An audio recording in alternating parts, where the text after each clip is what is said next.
Guys, siapa yang kalau presentasi pembukaannya masih kayak gini? Assalamualaikum warahmatullahi wabarakatuh. Perkenalkan, nama saya Indah Alasan. Saya akan menyampaikan tentang public speaking. Siapa yang masih kayak gitu? Aku. Gak apa-apa, santai aja guys. Tapi masa sih kamu mau kayak gitu terus presentasinya? Emang salah Tinda? Enggak sih. Tapi kamu emangnya gak mau upgrade gitu skill presentasi kamu? Supaya audiens kamu bisa interaktif, supaya audiens kamu mau mendengarkan kamu? Mau kan kayak gitu? Yuk kita bahas. Tapi aku mau nyapa dulu nih para penontonku. Aduh, para penonton. Aduh, enggak dong. Halo guys, Assalamualaikum warahmatullahi wabarakatuh. Kamu gimana kabarnya? Sehat? Semoga sehat selalu, bahagia terus, dan dimudahkan juga urusan-urusan kamu ya guys ya. Dan semangat terus pastinya, apapun yang terjadi, kamu harus semangat, oke? Oke dong. Dan hari ini kita akan bahas tentang bagaimana cara presentasi level up cocok banget buat kamu, para pelajar, para mahasiswa, atau adik-adik siswa yang akan beranjak menjadi mahasiswa. Aduh gimana ya nanti presentasi, aduh gimana ya, yuk kita bahas supaya kamu punya skill presentasi yang baik. Nah, kalau ngomongin tentang presentasi, sebenarnya presentasi itu adalah ketika kita menyampaikan keilmuan, menyampaikan misalkan materi kepada orang lain. Dan yang terpenting dalam sebuah presentasi adalah persiapan, oke? Persiapannya. Jadi ketika kamu akan presentasi tanpa persiapan yang matang, ya kamu bakalan ngeblank. Tanpa persiapan yang matang, kamu nggak bakalan pede. Makanya penting banget kamu maksimalkan di persiapannya. Apa aja yang harus dipersiapkan, Teh Indah, pastinya ketika kamu akan mempresentasikan sesuatu hal kepada orang lain, ya kamu harus nyusun materinya dulu. Materi apa yang ingin kamu sampaikan kepada orang lain? Dan ketika menyusun materi, kamu harus mulai dengan start with why. Mulai dengan kenapa. Kenapa saya harus menyampaikan ini? Dan kenapa orang lain harus mendengarkan saya? Jadi ada alasannya. Jangan sampai aku juga gak tahu aku harus menyampaikan ini. Oh, aku menyampaikan ini karena tugas aja. Iya sih, bener. Tapi kamu harus punya alasan. Oke, saya akan menyampaikan tentang public speaking karena public speaking ini adalah ilmu yang perlu banget nih. Jadi kita punya alasannya. Ketika kita punya alasan atau punya why-nya, punya kenapanya, maka kita bisa ngarahin orang juga buat mendengarkan kita karena ada alasannya gitu. Jadi kamu harus mulai dengan why, kenapa kamu bahas materi ini, apa sih yang menarik dari materi yang ingin kamu sampaikan. Penyusunan materi ya, dan ketika kamu menyusun materi, nantinya kan kamu akan tuangkan dalam sebuah PowerPoint. Ingat, PowerPoint, point ya. Kadang banyak banget kita itu ketika menuangkan dalam PowerPoint, PowerPointnya penuh banget dengan kata-kata, dengan cerita. Nah, itu yang akan membuat audiens kamu itu nggak fokus. Audiens kamu tuh kayak, ya udah ngelihatnya tuh PowerPoint aja, nggak ngeliatin kamu, nggak fokus sama apa yang kamu sampaikan, karena mereka fokusnya itu terbelah ke PowerPoint-nya kamu. Makanya penting, ketika kamu sudah menyusun materinya, kamu tuangkan dalam PowerPoint, poin-poin intinya aja. Poin intinya yang ingin kamu sampaikan itu seperti apa. Misal, poin intinya adalah tentang public speaking. Public speaking itu penyebabnya itu karena apa aja sih? Misal, penyebab ketakutan itu karena apa aja? Misal, tulis aja poinnya. Takut. Ya, takut. Ketakutannya itu karena apa aja? Misalkan, poinnya itu adalah malu, misal. Nanti kamu jabarkan, kenapa orang tuh malu untuk tampil di hadapan banyak orang. Jadi jangan sampai malu terjadi karena jangan ditulis, poinnya aja gitu ya. Jadi kamu persiapkan dengan matang, kamu tuangkan dalam PowerPoint. Kemudian, kamu juga penting untuk memahaminya. Jadi jangan menghafal, oke? Jangan menghafal. Kalau dihafal mah nanti lupa. Ya, jadi kamu harus paham tentang apa yang ingin kamu sampaikan kepada orang lain. Ya kalau kamu paham, insya Allah orang juga paham. Tapi kalau kamu nggak paham, ya audiens kamu nggak bakalan paham. Jadi kamu harus pahami, kemudian kamu jangan lupa untuk latihan. Apalagi kalau misalkan presentasi kamu itu bakalan dinilai. oleh guru, oleh dosen, atau bahkan kamu ikut lomba tuh, lomba presentasi, kamu harus latihan. Kalau aku selalu dibiasakan untuk latihan sebelum tampil ya, bahkan ya bukan hari hanya H-3, H-7-nya aku udah latihan tuh.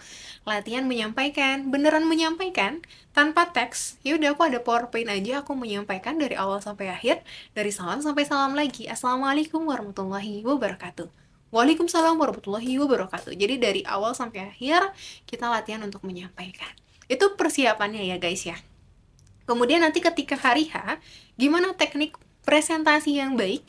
Kalau dibilang baik, ini perspektifku ya. Menurutku adalah presentasi yang baik itu adalah presentasi ketika kita bisa membangun interaksi dengan audiens.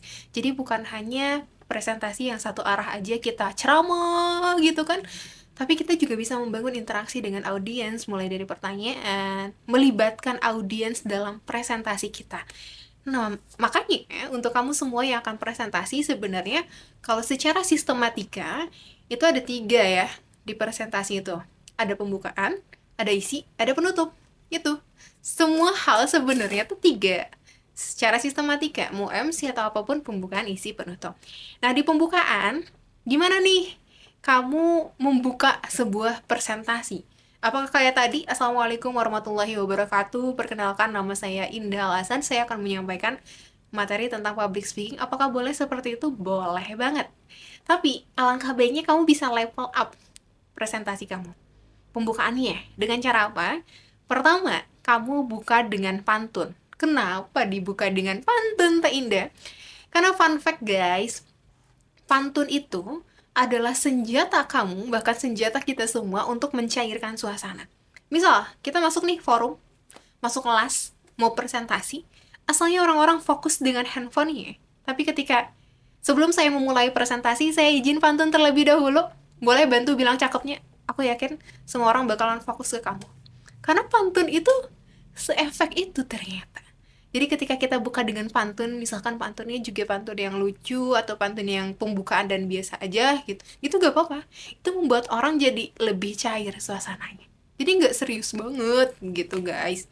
Contoh, itu pantun ya. Jadi pantun dulu. Kemudian setelah pantun, apakah kamu menyampaikan nama kamu dan apa yang ingin kamu sampaikan? Tidak, gitu. Tidak guys. Karena tadi di awal ketika kamu menyusun materi kan kamu juga sudah mencari tahu ya alasannya itu kenapa. Kenapa kamu membahas ini, kenapa orang harus mendengarkan kamu. Makanya setelah pantun, setelah salam, kamu masuk ke fenomena apa? Fenomena atau fakta apa yang ingin kamu sampaikan kepada orang lain, ini yang mendukung alasan kenapa orang itu harus mendengarkan kamu. Jadi, kamu sampaikan fenomena itu supaya apa? Supaya relate sebenarnya. Kadang ketika kita ya ngedengerin orang cerita yang relate, dan kita merasa, oh relate nih, oh gue harus dengerin dia. Jadi kita merasa kita butuh untuk mendengarkan apa yang dia sampaikan. Jadi sampaikan fenomena dan fakta.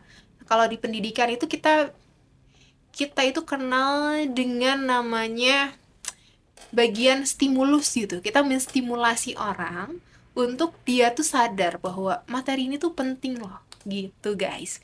Kemudian baru kamu sampaikan nama kamu siapa dan kamu akan menyampaikan tentang apa. Contohnya deh Teh Indah, jangan ngomong aja. Oke, siap. Contoh misal kamu kan, kita bedakan yang presentasi biasa dengan presentasi level up. Presentasi biasa. Assalamualaikum warahmatullahi wabarakatuh. Perkenalkan, nama saya Indah Alasan. Saya akan menyampaikan tentang public speaking.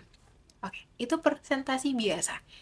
Presentasi yang level up, yang tadi ada pantunnya, ada fenomenanya, kemudian perkenalan, dan akan bahas apa? Contohnya kayak gimana? Contohnya kayak gini ya guys ya. Sebelum saya memulai presentasi, saya izin pantun terlebih dahulu, jadi mohon bantu bilang cakepnya ya. Ke pasar beli duku, tidak lupa membeli semangka. Cakep.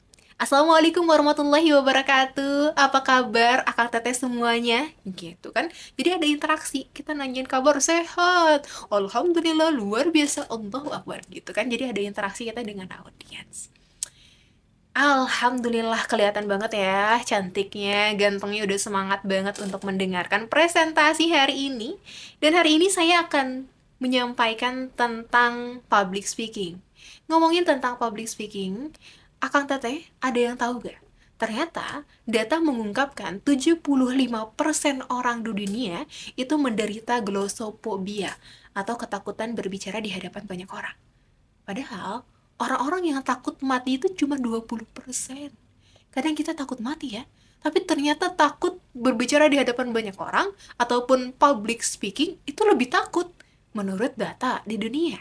Apakah kita salah satu di antaranya? Ya, kalau kita salah satu di antaranya, nggak mau terus-menerus kayak gitu kan ya? Makanya, perkenalkan nama saya Indah Lasa.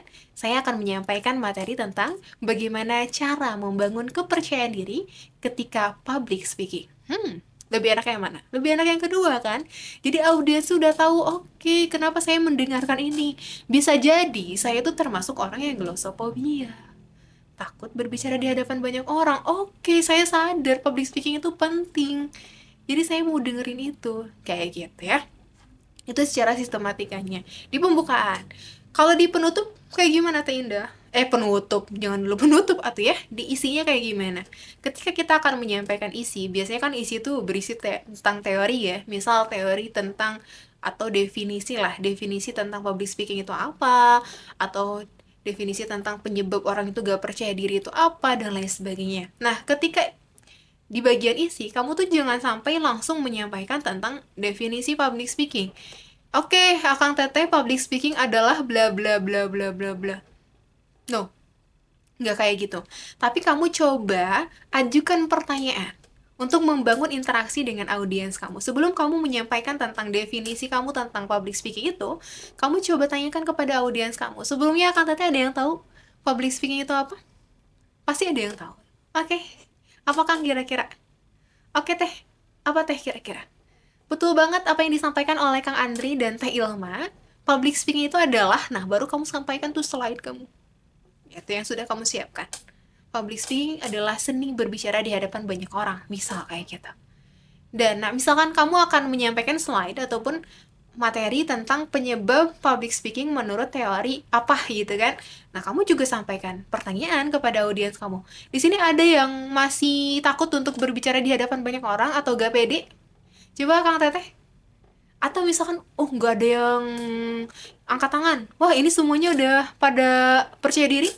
Kalau udah pada pede tuh, kamu boleh misalkan tunjuk satu orang, oke Teh, biasanya kira-kira Teteh pede karena apa? Jadi kamu ajukan pertanyaan untuk membangun interaksi dengan audiens kamu. Jangan sampai satu arah aja. Kan itu yang akan membuat presentasi kita tuh beda dengan yang lain. Presentasi kita komunikatif, presentasi kita interaktif. Itu ya. Jadi sebelum kamu menyampaikan teorinya, sebelum kamu menyampaikan materinya, coba kamu ajukan pertanyaan kepada audiensnya kamu. Itu di bagian isi. Oke? Paham ya? Paham insya Allah.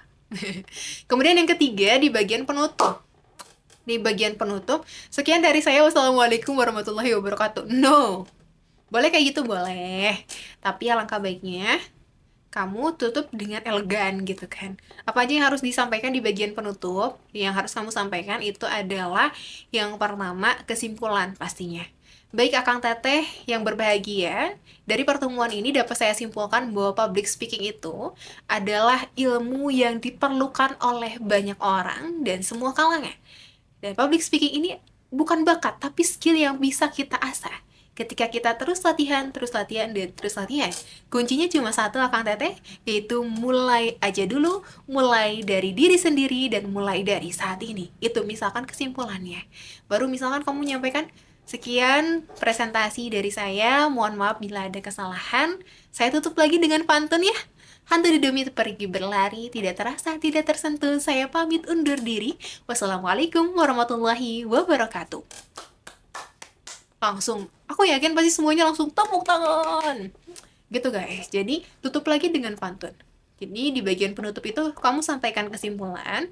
Kesimpulannya kamu bisa simpulkan, atau kamu kasih quotes-quotes penyemangat, dan yang terakhir kamu tutup dengan pantun supaya presentasi kamu juga berakhir dengan kesan yang baik gitu. Gitu ya guys ya, itu sistematika presentasinya. Paham kan? Paham? Paham dong, insya Allah ya. Dan pastinya kamu juga harus perhatikan ketika presentasi, jangan lupa artikulasinya harus jelas. Sebagus-bagusnya materi kamu, kalau artikulasinya kurang jelas mah, audiens kamu mau ngedengerin apa gitu. Assalamualaikum warahmatullahi wabarakatuh. Dibuka ya, Assalamualaikum warahmatullahi wabarakatuh. Selain artikulasi, kamu juga harus intonasi, nada, naik turunnya nada bicara. Itu jangan sampai turun datar aja assalamualaikum warahmatullahi wabarakatuh, tapi kamu harus ada energinya, jangan lemes gitu kan, tapi harus ada energinya. Assalamualaikum warahmatullahi wabarakatuh, senang, ada smile. Ketika kita punya energi yang semangat, audiens kita juga bakalan semangat. Tapi kalau energi kita kayak udah assalamualaikum warahmatullahi wabarakatuh, audiens mau dengerin apa guys, gitu ya.